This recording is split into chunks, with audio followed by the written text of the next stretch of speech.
I'd like to welcome all of you who are attending this afternoon's HBCU Global Institute.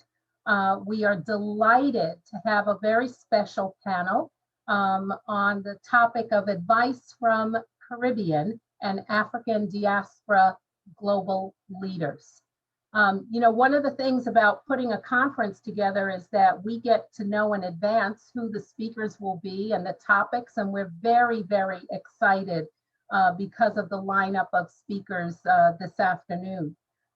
It was in 2008 that I met Dr. Charles Nash.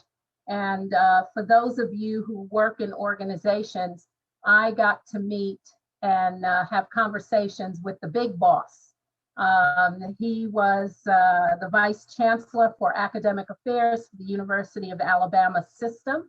He'd been in that role since 1992. I had just joined UAH, and I was looking around, having been a corporate diversity officer, to learn a little bit more about the diversity strategies at the UA system.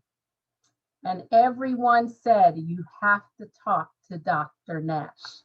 And I had the honor of working with him the time that I was there. And obviously we continue to work together. He did retire from that role in August of 2020. And we have agreed that he's probably working more now, given many of his board responsibilities, his volunteer responsibilities.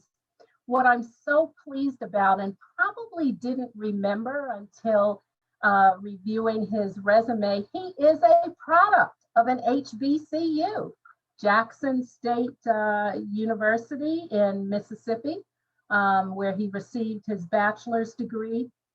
And he continued working on his graduate work. He received his master's from the University of Southern Mississippi and his doctoral degree from Mississippi State University, but also has studied at Stanford University, Harvard, and Oxford. Among Dr. Nash's numerous leadership roles in the community, and community for him is not just where he lives, but I would say the entire state, perhaps country, and now we know the world. I'm so proud of the work that he's been doing as a board member with the Africa Diaspora Consortium. I only learned about this phenomenal initiative program through Dr. Nash, and we knew that this had to be a part of the Reach HBCU Global Institute. So Dr. Nash, thank you so much for your leadership over the years, and thank you again for moderating this afternoon's panel. I will turn it over to you. Okay, well, thank you, Ms. Shipe, and thank you, everybody. Looks like that there are about 33 of us on this today, and I'm really looking forward to the discussion that is forthcoming. As Ms. Shipe indicated, the African Diaspora program that you'll hear about today is something really important, I think, not just to those of us who are here today, but everyone who wishes to know more about from whence people like me, people of my color, came.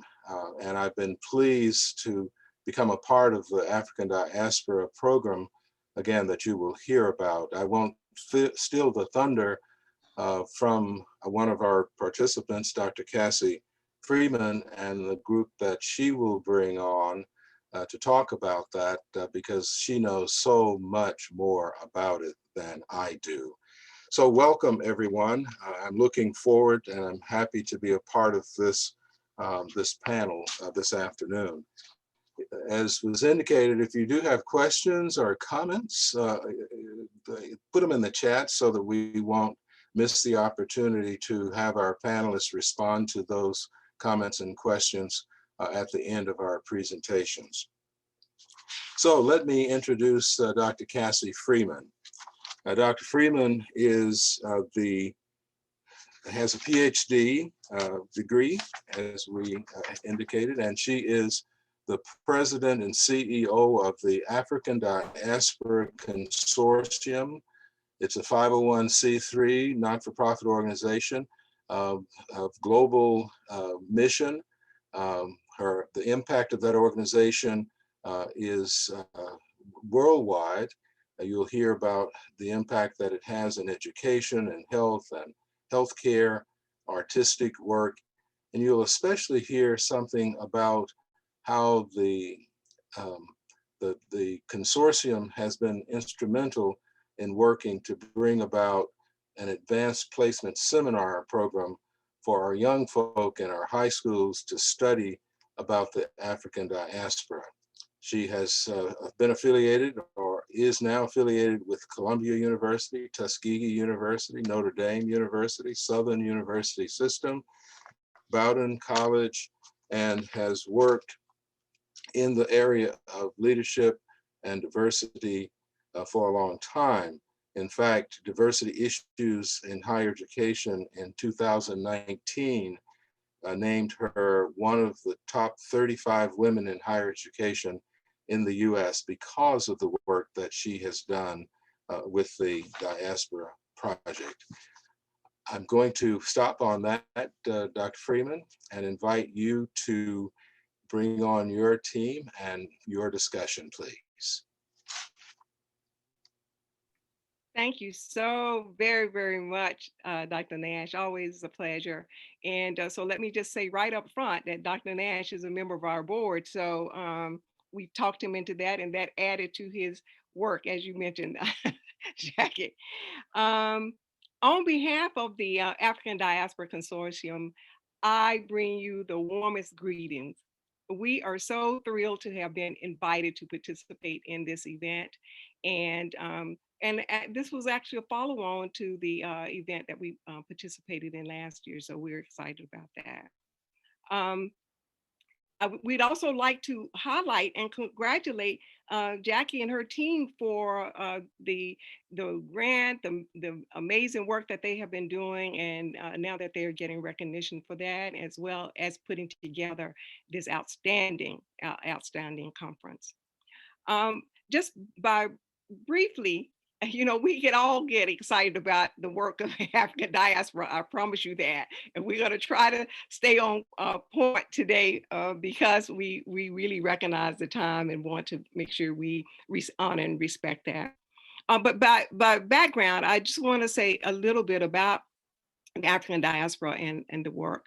And we were founded, we are a very young nonprofit organization, about 6 years old. We were founded on the campus of the Teachers College, Columbia University, with an outstanding team of faculty. And we, our mission is to impact educational, economic, artistic, and healthcare outcomes. Think about those issues. Those are issues across that are impacting across the African diaspora. So we feel like we're dead on with the impact of our mission. We still have a very small team of highly accomplished researchers and practitioners, and with the backing of 3 outstanding universities. Teachers College, Columbia University being our signature partner, and partners with Tuskegee University, always at Historically Black College, of course, and the University of Notre Dame. So that partnership has lifted us quickly up to accomplish a lot in a very short period of time. And some of those things you're going to hear today, and from 2 of our leading members, one of our senior leaders of our team, Representative Hughes, and then you'll also hear, hopefully, from our teacher from our first international school. And I'm going to tell you a little bit more about the AP seminar with African diaspora content But what I want to say to you now is, as a lead up to that, is that it is the first in history in this country um, to for the College Board to have Africa topic or theme with any of their in the entirety of their portfolio of AP courses. That set us right on course to really be the first organization to offer African diaspora content to early to students across geographic regions and our first international school. And I constantly get feedback from our teachers and students, rave reviews about how it's impacted and changed them. So we were really pleased about that. But before we get to that, in keeping with the theme of the connection and importance of HBCUs, and certainly the Caribbean, I want to add that our board chair is from the Caribbean region. So I certainly would bring greetings from the Honorable Paula A. Cox, former Premier of Bermuda. So this is timely for us, and this the topic is really, really important for us. So we'll start with Representative Hughes, who is himself a product of the HBCU, but I'm going to let him tell you about that. And he has, I'm telling you, since I met him, I chased him down to get him involved. When I was leading Dr. Nash would remember when I was the interim president of the Southern University system, I chased Representative Hughes down to join our team. He had already been working, highly recognized across the state in terms of his accomplishments. And he certainly had been involved with the state leaders like the Landrews and the former governor of the state. So, and he continued, when we got into this work, he continued his partnership and involvement and leadership with us. He served, in addition to serving as the member of the Louisiana House of Representatives representing District 100 in New Orleans, he also serves as the chair of our, I'm sorry, as the chief of staff of the work of the African Diaspora Consortium. So I'm going to let him talk to you a little bit about his take on our relationship and partnership with HBCUs, what that means for students. And if you were ready, Representative Hughes, go forward. Well, Dr. Freeman, let me thank you. Let me thank Dr. Nash, and certainly let me thank Global Ties Alabama for hosting this very important conference, and to my fellow HBCU family on this call and all of the participants. It's such an honor to be with you on this afternoon. As Dr. Freeman said, I'm Jason Hughes. I have the honor of serving as state representative for House District 100 in New Orleans in the Louisiana House of Representatives. And it's just such an honor to serve as Chief of Staff and Vice President for Global Partnerships for the African Diaspora Consortium. I'll take you just a little bit through my journey and how I arrived here and how this all ties together. You know, as Dr. Freeman said, I'm a proud alumnus of Southern University and A&M College in Baton Rouge. And, you know, after graduating, I had a wonderful career in state government, beginning with one of our former governors, Kathleen Babineau Blanco. But it was when I went to work for the United States Senate, for United States Senator Mary Landrieu. And as we had various high-level meetings on both Capitol Hill and in the state of Louisiana, and particularly when the topic was foreign relations, I noticed that a very important constituency was typically missing from the discussion, and typically not at the table. Number one, it was African Americans or Black populations typically were not at the table, either at the staff level or at the diplomatic level. And the very few Black staffers or, diplomats that were at the table were not HBCU graduates. And it was at that moment that I really faced my very first moment of regret that I did not seize the moment to study abroad in undergrad. Had that opportunity, professors pushed me to do it, and my lack of desire was largely driven by fear. I really wanted to do it, but it was largely driven by fear. Fear of how I would survive away from my family, fear of how I would pay for food, fear of language barriers. And so I realized that the world was becoming more and more global before my eyes. And I realized that I really, as a policy advisor, I did not just want to focus on domestic policy. I really wanted to focus on international relations as well. And so, got a late start, but, luckily Senator Landrieu gave me an opportunity to be more involved on the international relations side. But it was when Dr. Freeman recruited me away from the United States Senate and brought me to the Southern University system. And I thought that I was just joining her team to do state and federal relations, but she really pushed me outside of my comfort zone and said, okay, sir, not only are you going to focus on these domestic things, but you're finally going to get your opportunity to really focus and think globally. And initially I did so kicking and screaming, again, out of fear, even though I was a little bit older. But she really continued to push me, and I'm really glad she did. It began with publishing and attending an international conference. And then from there, I really began to push myself to take advantage of global and transatlantic fellowships, to have the opportunity to work for a global foundation.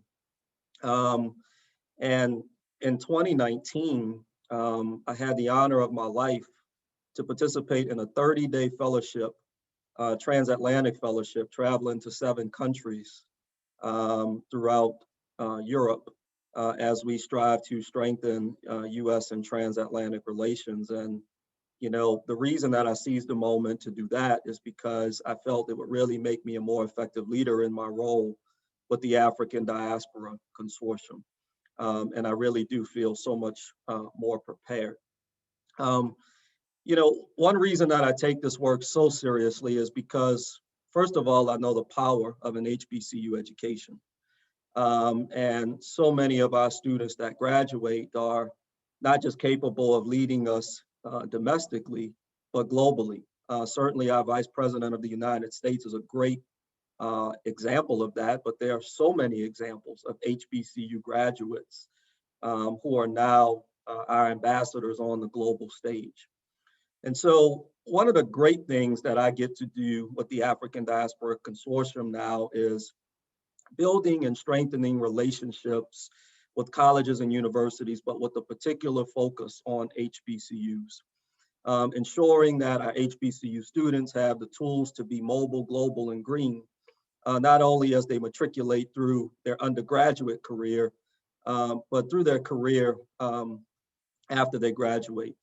And so we have been able to build so far very strong partnerships with Southern University and the Southern University system and its 5 campuses, as well as a very strong and meaningful partnership with Tuskegee University in Alabama. Certainly we are expanding our footprint and we're being very strategic and methodical, especially as we prepare to launch our student study abroad component, which is really the pinnacle of our work at the African Diaspora Consortium. We've also had relationships with other HBCUs that we continue to strengthen and develop. But I really look forward to the questions and answers, but a couple things that I just want to say, particularly to the students, on this Zoom. First of all, as I said earlier, the world is becoming more and more global, and I see it front and center in the legislature, serving the state of Louisiana, which has one of the largest ports in the world, and often trade is a top conversation. In fact, just before I came here on this Zoom, I participated in a meeting with the Port of New Orleans.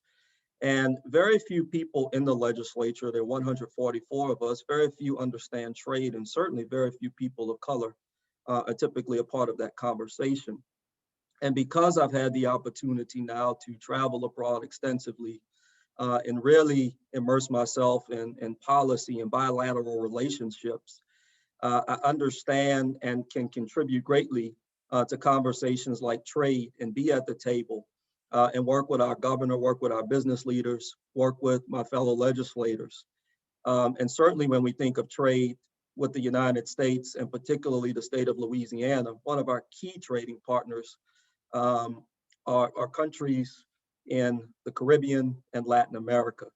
And so, just thankful for those experiences. And so I want to challenge, the students on the call. If you have the opportunity to study abroad, whether it's for a week, whether it's for a month, or whether it's for a semester, seize the moment.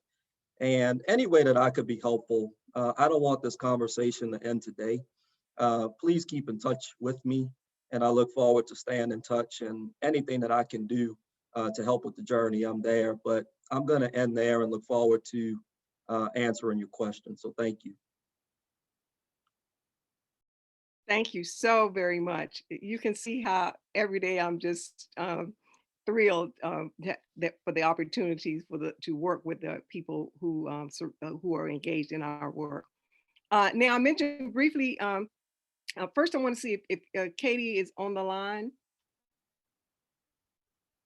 I do not think she has joined yet. Okay. All right. Well, let me just tell you then a little about this, the AP seminar with African diaspora content, and then we will, we'll move ahead with that, and we can take more questions as the time goes. We were the first organization, I should say this right from the beginning.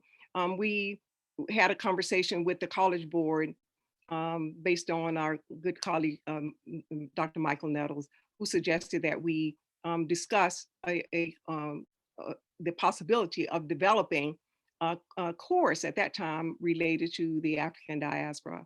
So we met with the College Board. Well, we suggested to him, since it was his idea, that he might have the conversation with the College Board. And I'm happy to say that the College Board said immediately, yes, it was something that they wanted to do. And guess what? That nobody had ever asked them. So we started to work immediately. So over 5 years, 2 in development and 3 in piloting, we were able to develop African diaspora content for students in grades 10, 11, 12. And Alabama was one of our first, one of the schools in Alabama was one of our first pilot schools, Gresham High in Huntsville, Alabama, and later joined by Central High in Tuscaloosa, Alabama. That really, so from those 2 schools, we have now grown to about 15 schools. The one being our international school that I mentioned to you in Guatemala. And let me just say to you why that's an important thing, why that's important to us. One, just imagine how students in other countries get a chance to have shared knowledge about the African diaspora experience. And you heard me say that we impact positively. So our content focuses on uplift. We utilize the arts in major ways to engage students through history and through multiple ways for them to find out about the similarities and opportunities. We try to stay away from problems, the word problems, similarities and opportunities across the African diaspora. So so we now have students across the U.S. Geographically in geographically diverse locations, from New York to Philadelphia to Miami to Norman, Oklahoma to Arizona, to a wide range of locations. And with the College Board assistance And through grant funding we just received, we intend to grow both our domestic and international partnerships. So we're fortunate in that. But we started this with the notion that it was really important for students much earlier. As you heard our representative you say, we want students to start thinking about international and globalization much earlier. And in order to do that, we can provide them experiences. We can, virtual reality now provides us the opportunities for students to share experiences across, like the students in Guatemala can share their experiences and what they're learning, both their knowledge and their experiences about their own culture that makes it much more authentic for students. So we have solidified our footprint and we're growing that footprint. And we're very fortunate about that. We have that as an initiative, and also as the initiative that, this is my last point, as Representative Hughes said, we have conceived and hope to launch that this year, a study abroad experience that marries students in the second year of their schooling, of college, second year of college, with artists. So can you imagine the what students and artists will gain from each other? And then having a capstone experience where they present their findings to the most vulnerable in their society, wherever they're located. So we have we've been doing a lot of work, and we are really excited and proud of the outcomes that have come from that. And as I said, we could, our excitement carries us. We could talk forever, but now I would like to be respectful and turn back to Dr. Nash so that we can hear from our other wonderful speaker. Thank you.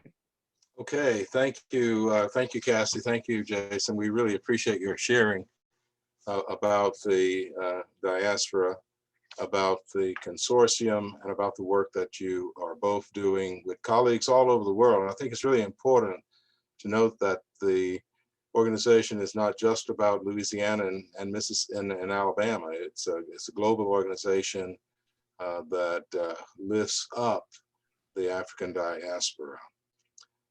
Just a quick note, I think I never knew anything about African diaspora. I guess I knew studying, growing up in elementary school and maybe high school, a little bit in college perhaps, about slavery and about Africans being brought to this country through slavery.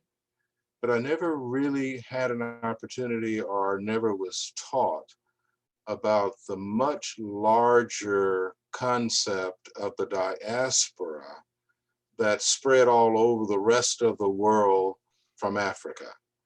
And I think it's so important that our young folk, high school, elementary, high school, college young folk, and the rest of us folk like myself, learn more about the diaspora and how important people from the continent, from Africa, have been in the development of other places all over the globe.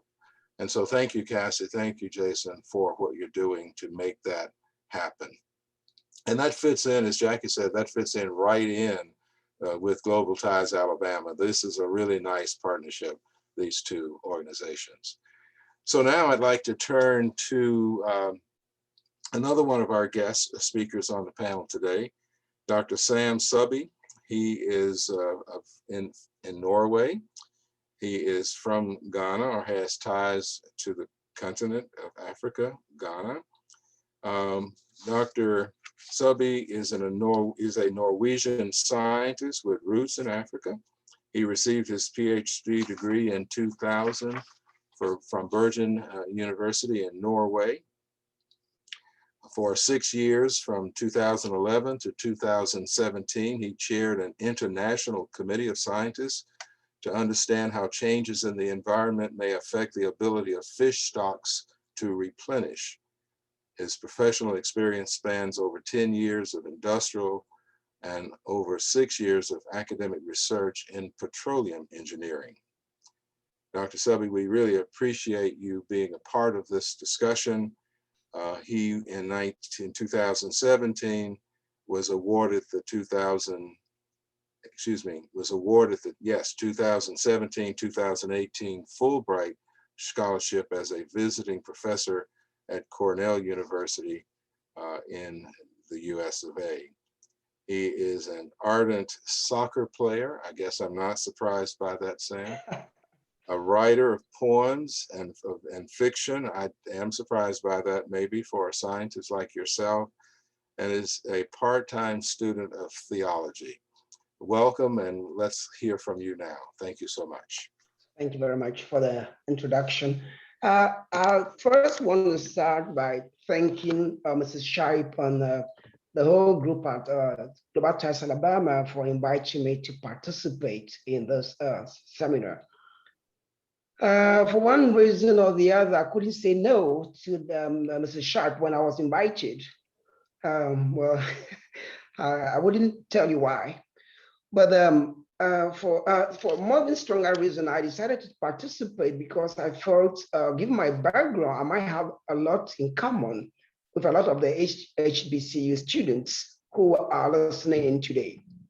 We come from different backgrounds. My roots are from Africa. Most of them have roots in the United States, but we share a lot of things in common, more in common than they would ever imagine. Previous speaker talked about economic constraints, financial constraints that prevent students from even daring to venture out of the United States or from their communities. We have this in common. They have issues about language barriers. I have that as well, or I had that as a problem too. So I will start by sharing with you part of my experience. And I do this in all humility to let you know that you can actually overcome the barriers that you face today. I want to share with you what I've achieved today, not to be boastful, but to tell you that, you know what, where there is a will, there's always going to be a way. And they just need to grab all the opportunities that come your way and then run with it. And that's what my whole message is going to be about. And in the end, I'm going to extend an invitation to all the students listening today to come and try and share in my experience. And that's what I'll try to do at the end. I'm going to switch over to a PowerPoint presentation because I do this mainly when I fear that my accent might maybe prevent me from getting the message across. So you can read my PowerPoint presentation and listen to what I say, and maybe by synchronizing the two, you might get a message I'm trying to communicate across. So I'm going to try share my screen here just a minute. Bear with me a moment. Let's see how I can do this share. I can do this here. Then I'm going to pick up what I want to share here.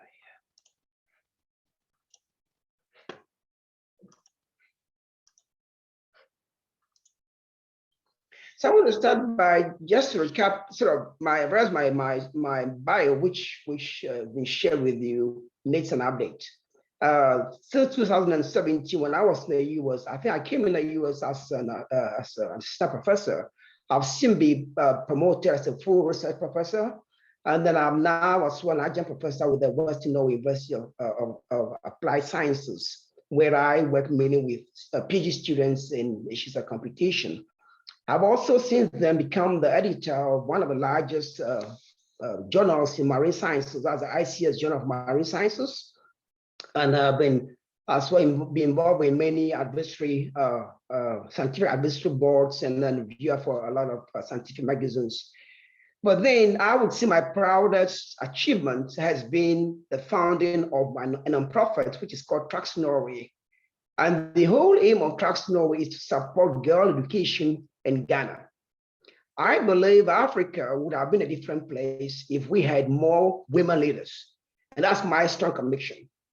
I'm not influenced by what happens in Norway so much. That conviction doesn't come from the fact that we have a lot of women at the helm of a lot of things in Norway, but I think I'm strongly convinced that we can change Africa's future by promoting girl education and getting girls at the helm of a lot of things in Africa. So this is a short recap on my bio, an update on my bio. I'll start my story by telling you a bit about how I sort of came out of university in Ghana. I entered the University of Ghana, Legon, as a bachelor student in geology with physics and math. I call that the first wrong step in my education because my inner conviction was to do math. I hated geology. I didn't like geology. I didn't like physics. The reason I went to do geology was because in those days, and still now in Ghana, if you did math, you ended up in the classroom. And I knew my parents didn't have enough money to push me to a graduate course. So if I knew the highest level I could achieve was a bachelor's degree in math. And that meant, well, I was going to be a teacher, mathematics teacher in a rural village somewhere, and nobody was going to even know who I was. And somebody told me, you know what, Ghana's got a lot of gold. So if you did geology, you might end up in the gold mines. You might make money. You might not be able to make it to graduate school, but you still will have some money. And because my parents were poor, I thought, well, if I could make money, then I could at least support my parents and my family. And that will at least be a contribution to the country and to my family as a whole. When I finished, I was very miserable. But then I had a unique opportunity. I came to realize that Norway had a fund, which was called the Memorial Fund of 8th May 1970. And this funding opportunity was, or this foundation was created to celebrate Norway's liberation from the Second World War. That happened on the 8th of May 1945. And the whole goal of this foundation was to forge stronger ties between Norway and young people from other countries. So I applied for and got the scholarship. And I was supposed to be in Norway for 8 months. Now, within the 6 months, I was able to learn the Norwegian language and pass my Norwegian exams and got admitted to all universities in Norway. Point is, it's free education in Norway. So I realized, well, if I could just pass the language and get admission, then that was the first step to me realizing my dreams of changing my field of study altogether. But after the end of my stay in Norway, that is what I call the folk high school, I had to go back to Ghana, but because that was part of the terms of offering the scholarship. But because I had admission, I was able to come back quickly and then start my studies again. But then I decided to change fields. I decided I wasn't going to do geology anymore. I was going to change to do math. So I finally got to study in Norway with a master's and PhD from Norway. And my PhD was awarded, as I said, in 2000 for math thesis, which looked at the problem that had existed since 1945 that hadn't been solved. And I tried to solve that problem. Now, I'm going to share with you my Norwegian experience because that might help some of your students listening in to figure out, well, you know, did I make it this far because I was bright or smart? No, I think very often talent and smartness is overrated. I'm sorry to say that. Point is, you need to have specific goals in life. You need to plan your life inside that when opportunities come your way, you can actually milk them for all their worth. So I'm going to show you some basic things that worked for me. And this might not be the whole truth about how to succeed, but this is what worked for me. And this is what I showed my graduate students today. You need to define realistic goals. You need to stay focused on those goals. And to stay focused means that you need to have a strong conviction why you choose a field of study, and you need to actually continually convince yourself that I need to stay the course. Okay, if you have a sailing boat at sea, and all you do is follow where the waves sort of push you, you may end up stranded somewhere. But if you know where you're going, you can stick to your compass bearings and get from your start to the end. And what that worked for me was what I call exploring the global village, or exploiting the global village, as I used to call it. I knew that there were opportunities for me to supplement my studies in Norway with other courses from other universities outside Norway. And that's what I did.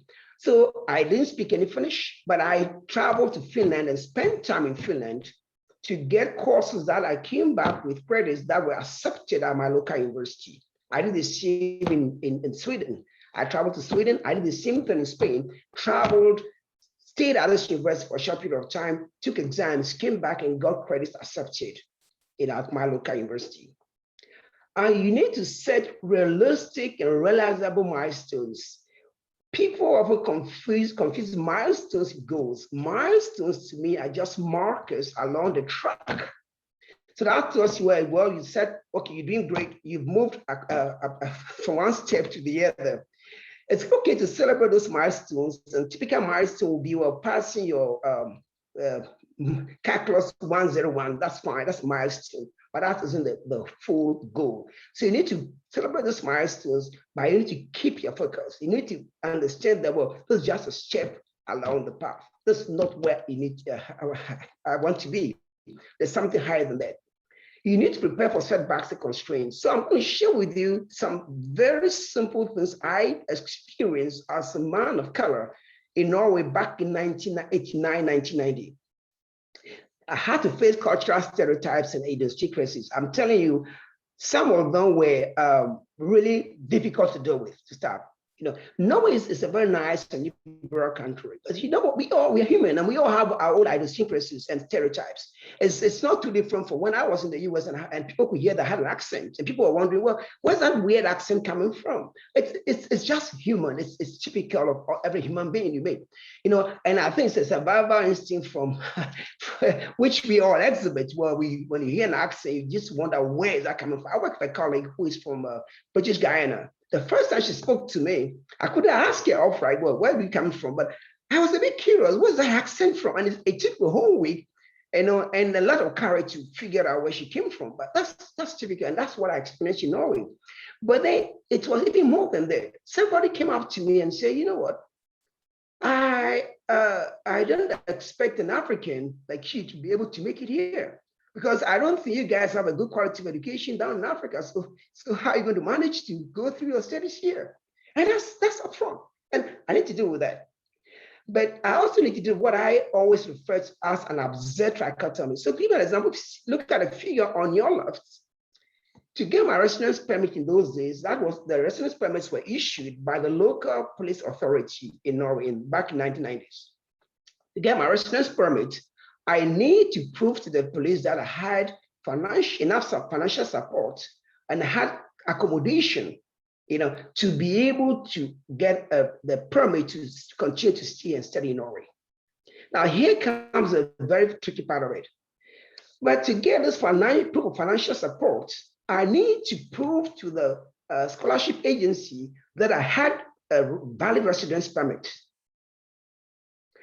And then to get a proof of accommodation, I need to show them that I've had a residence permit and I also had full financial support to be able to get them to give me a permit to use their premises. So, so how do you deal with that? How do you square that? You go to one agency and they need proof from the other agency, and then the other. So it was really a real challenge. So I developed what I call a dynamic bootstrapping strategy. What I did was simply this: to get my residence permit, I didn't have to wait until August to get a residence permit. I needed to take twice the course load that the university required me to, so that I would apply well in advance using grades that were earned well in advance of the term that I need to apply, which this meant that, look, I couldn't sleep more than 4 or 5 hours a night to be able to bear the whole course load. I was working twice as much as my Norwegian colleagues to be able to get a permit to stay and study and do the same course of study as they had. Looking back at it, it was a great experience. If I had known this, in advance, I don't think I would have left Ghana. But having stuck my head into the mortar, it was too late to begin to cry, to go back to Africa, because I knew what was waiting for me in Africa: abject poverty. So this is some of my experience, which I think some of you you guys wanting to venture out need to know these are realistic experiences. And look, this is not something that is not fairy tale. I know students today who still have these challenges. In retrospect, I wouldn't want to talk too long. In retrospect, I think this was a worthwhile journey because it's led me on to several paths of what I call self-realization and self-discovery. Looking back again and looking at what I've seen so far with both my graduate students and students I continue to recruit. I have 2 PhD students now who are recruited from the Middle East, from 2 countries in conflict with each other, unfortunately. But looking at the students, I realized that, look, in the future, or even today, is the darers that will be the winners of the future. You need to dare to move out of your comfort zone. You need to sacrifice what makes you feel comfortable at home. You need to dare to go out there. And then I would challenge a lot of students listening in to break away from the traditional course structures we have at most of our universities. I go to these math conferences, and it's a sea of whiteness, not a single black face to see. I want your students to challenge yourself, combine courses like math with theology, with foreign languages. Challenge yourself, move out the comfort zone. If you want to do fine arts, that's great. Why not combine that with physics and math? Why not do that? Challenge yourselves. And then I want you to look beyond your artificial borders. The US is an artificial border. Your state is an artificial border. Look beyond those borders and create your networks. Reach out to me in Norway. Reach out to other countries. Reach out to people, other networks. That will help you be the future winner. And I tell you, it's all those who dare to do this that I believe will be the future winners. To end my talk, I want to extend an invitation, as I said to most of you. I recruit a lot of summer students, interns every year, who come to me to work with me. Most of my students come from Germany, from university in Germany. And I know that, and I've explored that there are a lot of funding opportunities for US citizens to come to Norway. What I want are students who are committed, students who want to show commitment, not involvement.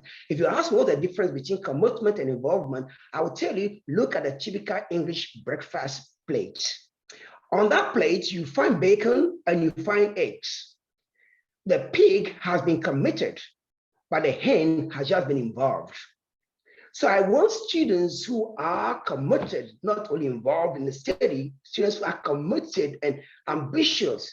And if you can give me commitment, I will do all I can to look for funding opportunities for you, and I will do all I can to host you.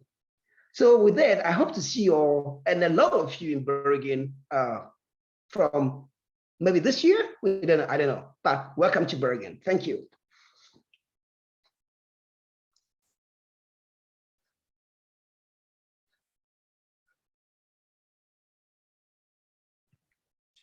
Oh, Dr. Nash, you're Dr. Nash, muted. you gotta unmute yourself. I try not to do that, but almost all the time I do it once. So thank you, Dr. Sebe. I really appreciate your sharing your journey and the involvement that an African has had in Norway. We appreciate that.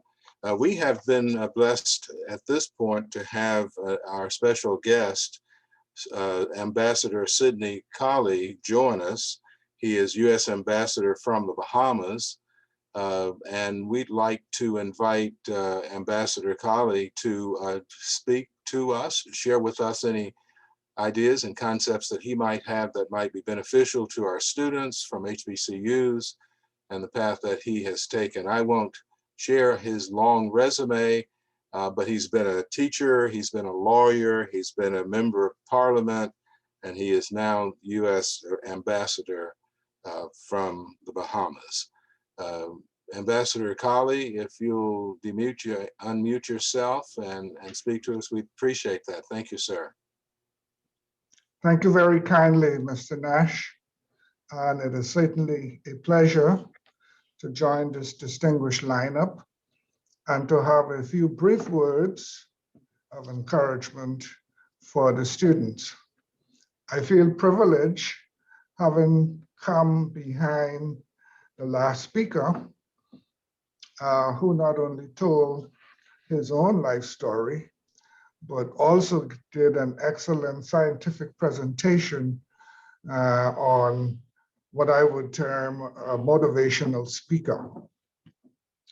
I did say to Ms. Miller, even though I did prepare a presentation of about 10 to 15 minutes, unfortunately, I have to resile from that because I am presently in 2 Zoom meetings.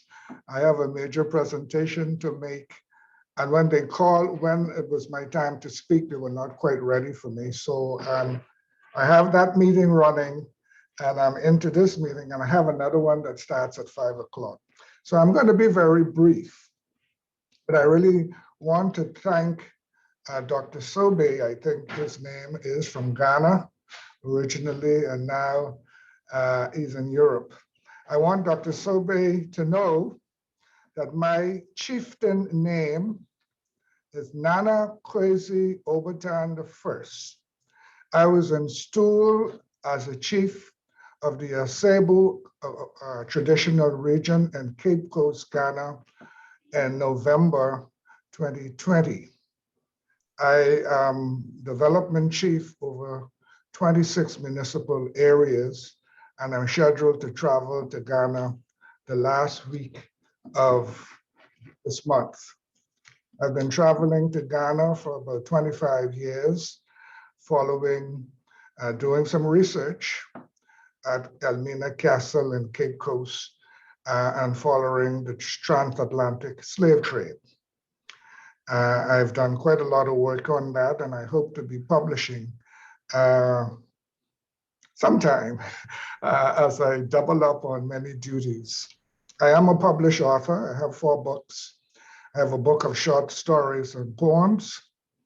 I have a book, a motivational book on the life of my daughter, who was born premature with mild cerebral palsy. And I have 2 romance novels. So I've tried my hand at a number of things. That is the story of a poor Black boy who was born to a local police officer and a postal worker in a very remote village. We call it settlement in the island of Mayagwana, one of the most remote islands in the chain of islands in the archipelago of the Bahamas. I grew up attending an all-age school. Many of your students will have no idea what that is. I bet Dr. Serby knows what an all-age school is.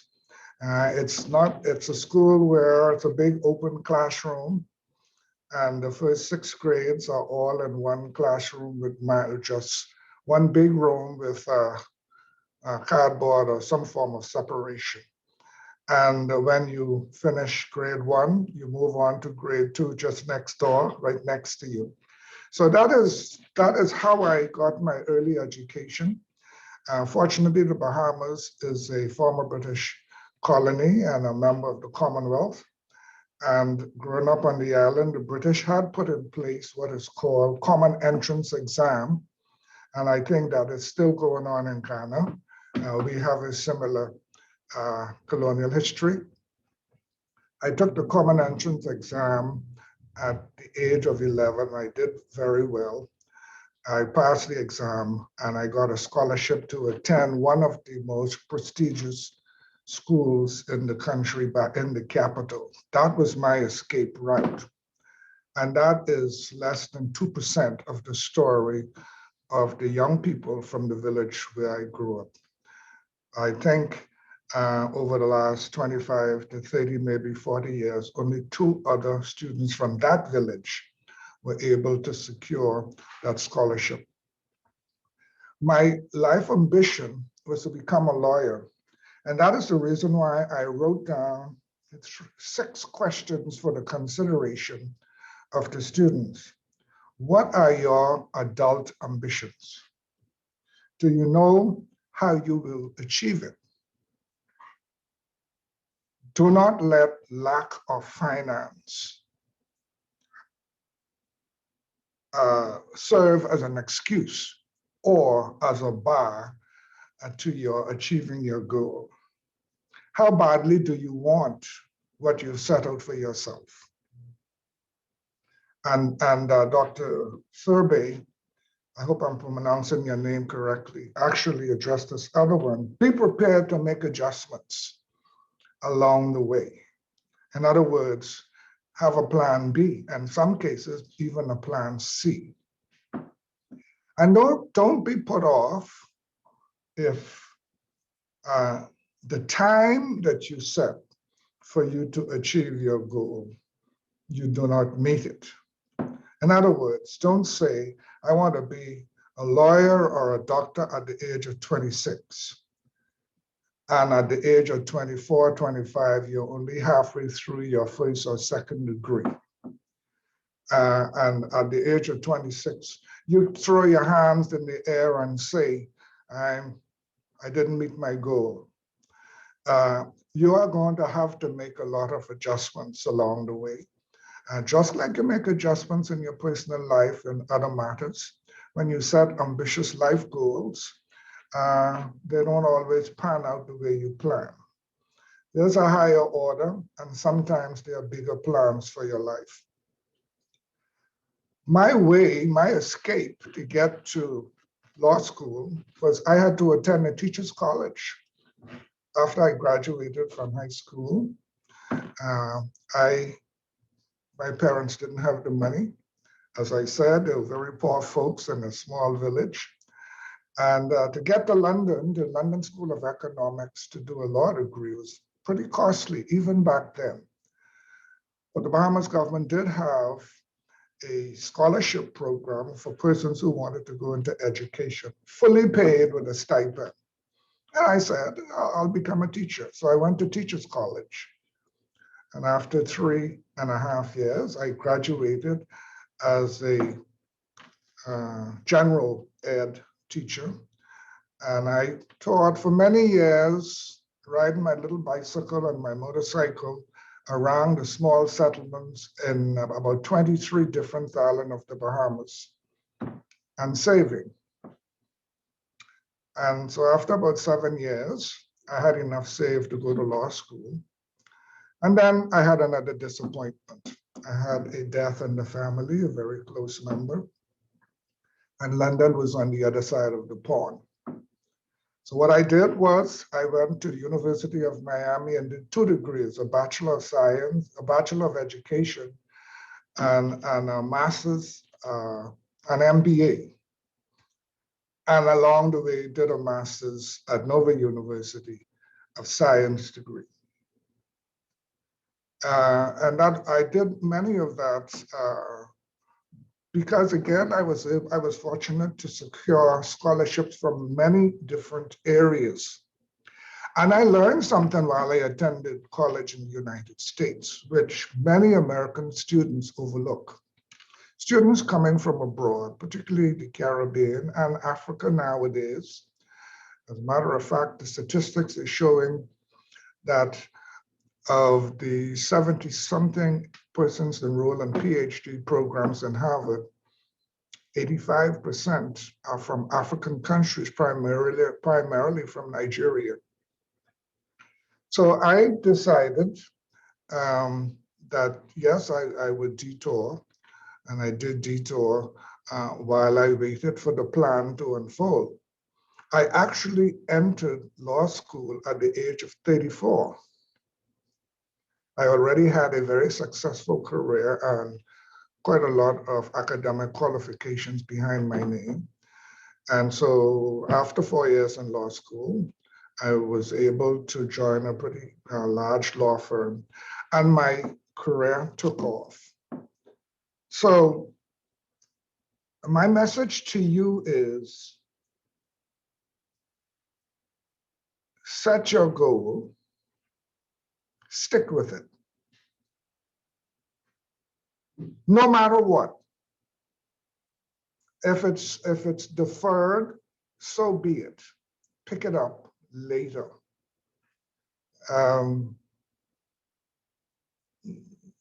If you're a religious person, the Bible says you're promised 70 years. That's about 70 years. And if you're given that, you have a long time to achieve some of the things you want to achieve or you set out for yourself. You do not need to put undue pressure on yourself because you're getting older and your goals realizations are not coming as quickly as you think they should. There's a reason in the universe for everything. And there is a grand law of the universe and a grand strategy in the universe. And you are simply a cog in the wheel that makes it turn. And so you have to find your place in the universe and you have to leverage that to get what you set out for yourself. A lot of students make the mistake and say, my parents don't have money. I'm not very bright. I can't get a scholarship. I'm not going to make that application. And that's the mistake that many American students make. But do you realize if you go to your bursar's office or you go to a scholarship office on any campus in the United States, there's a plethora of opportunities to get fully funded, partially funded scholarships, fellowships, and opportunities to work your way through school. There are so many different ways to achieve what you settle for yourself. There is no excuse that money is a problem. Money is only a vehicle to an end. Money is not the be all and end all. And so I want to encourage the students. I know many of you are on your first degree, some of you are your second degree, and many of you are also pursuing postgraduate and PhD degrees. Some of you already know what I'm saying is true and what Dr. Serbe says is true because you've had life experiences. Those of you with limited life experiences, listen to the wisdom of the elders. I am an elder. And so are many of the persons on this call.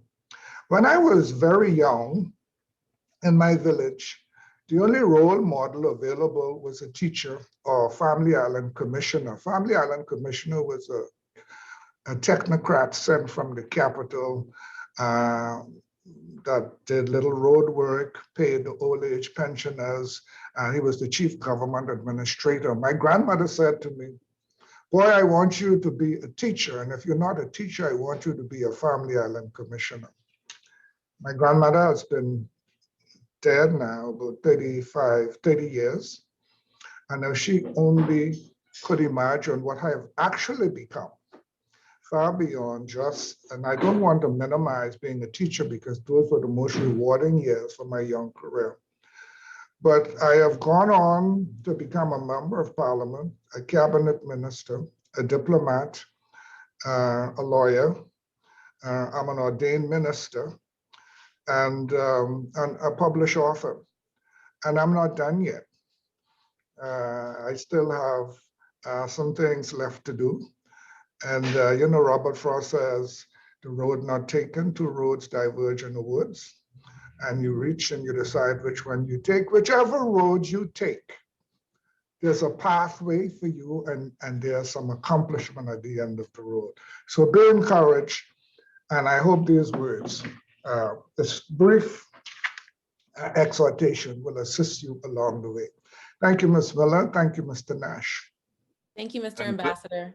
And thank you very much, Ambassador Colley. That was good. I'm going to take away from what you last said, and I'm not done yet. And I think that's good admonishment, not only for folk like you and me, but our young people as well. We're not done yet. I think we have, and so I wanted to first thank everybody who has participated, Dr. Freeman, the Representative Hughes, Dr. Sabi, Dr. Ambassador Colley, all for your excellent comments and suggestions to us. We don't have any real questions in the chat. There are some comments in the chat that you may have seen, but we may have time for Kezia, do we have time for one or two quick questions if there are any from the audience?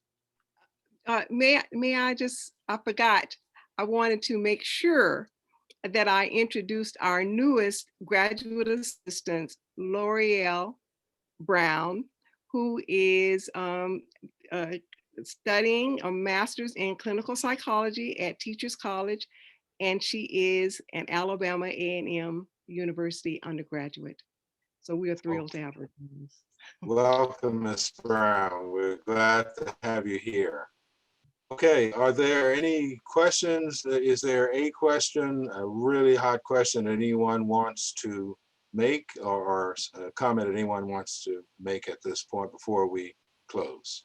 Yes, Dr. Nash. If you do have, yes.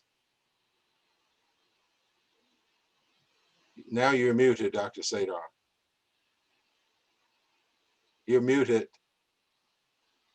I'm sorry. Okay, yeah. I'm Amin Sarkar, and I'm with Alabama A&M University. I used to be dean here from 2007 to 2013.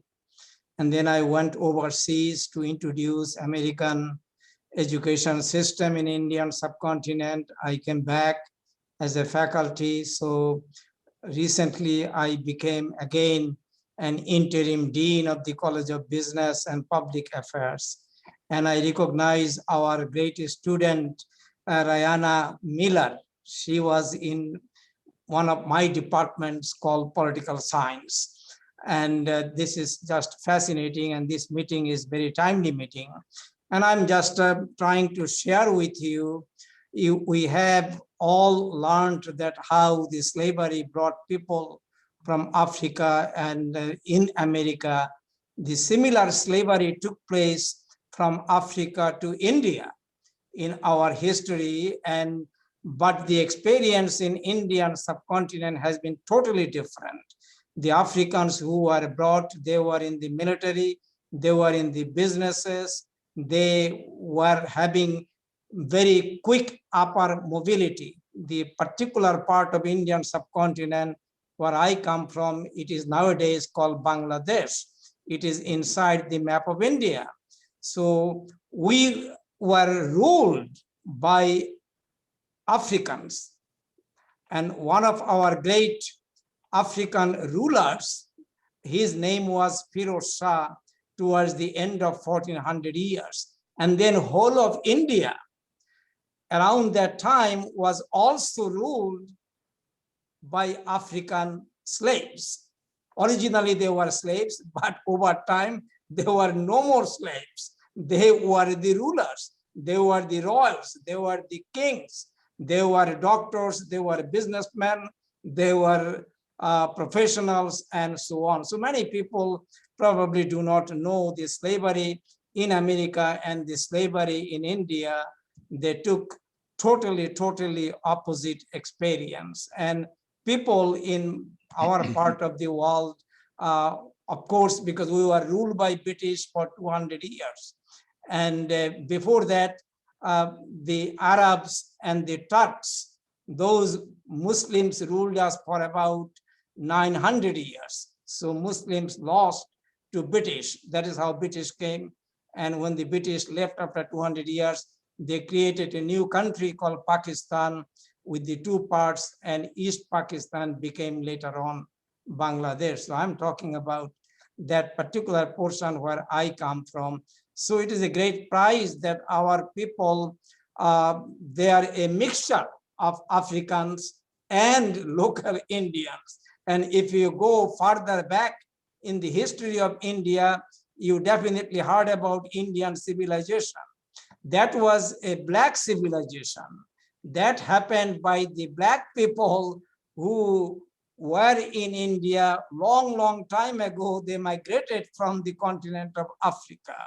And later on, when the Caucasians descended from the Caucasus mountains, they even came to India. They are called Aryans, or they are called Caucasians. So they introduced different systems of society and administration.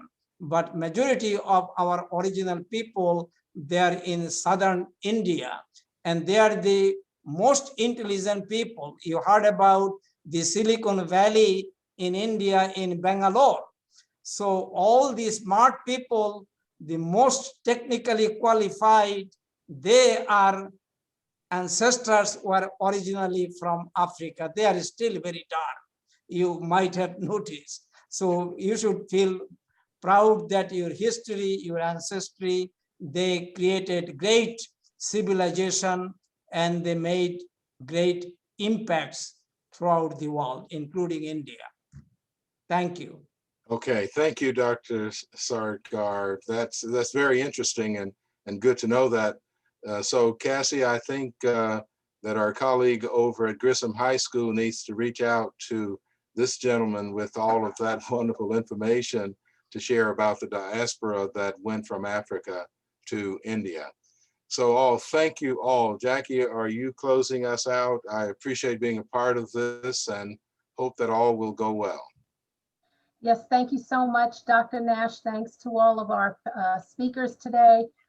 What an engaging session. Please note that we have on the screen now the contact information for each of our speakers. I think most of them have said, please reach out to us if you have questions, you want to make further contact, and we're very, very thankful. We will also put up a screen and ask that if you did not have this on your schedule for tomorrow, we will have day 2 of the Reach HBCU Global Institute, and we are equally staffed with speakers that will engage and excite you. So thank you again to all who have been here. We've had members from many of our HBCUs, as well as students and faculty. And we ask you to join us tomorrow. We have exciting sessions on global entrepreneurship and lessons from those who took a less planned path. Although we might have had a preview of that with some of our speakers today. We'll also have funding study abroad and unique careers most people have never even heard of, and more insights from an ambassador. Thank you again, ladies and gentlemen. Have a wonderful afternoon, and please return to us tomorrow. We look forward to your presence. Have a great evening.